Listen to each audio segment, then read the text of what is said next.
বিয়ে হওয়া সত্ত্বেও পড়াশোনার জন্য স্বামীর থেকে দূরে থাকতে হচ্ছে, এদিকে টিচাররা অ্যাটেন্ডেন্সের মার্কস দিতে দেন না। এটা কি গুনাহ হচ্ছে?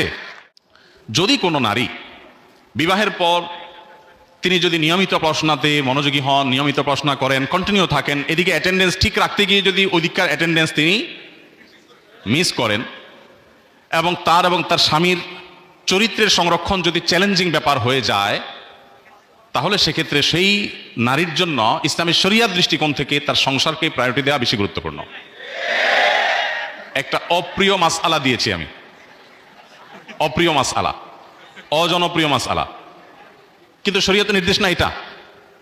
আমার জন্য উচ্চতর জ্ঞান অর্জন করাকে শরীয়ত ফরজ না করলেও বিবাহ হয়ে গেলে আমার সাংসারিক জীবন যাতে ক্ষতিগ্রস্ত না হয় সেটা আমার জন্য কিন্তু ফরজ। এই যে প্রায়োরিটি, এটা বুঝতে পারাটা গুরুত্বপূর্ণ।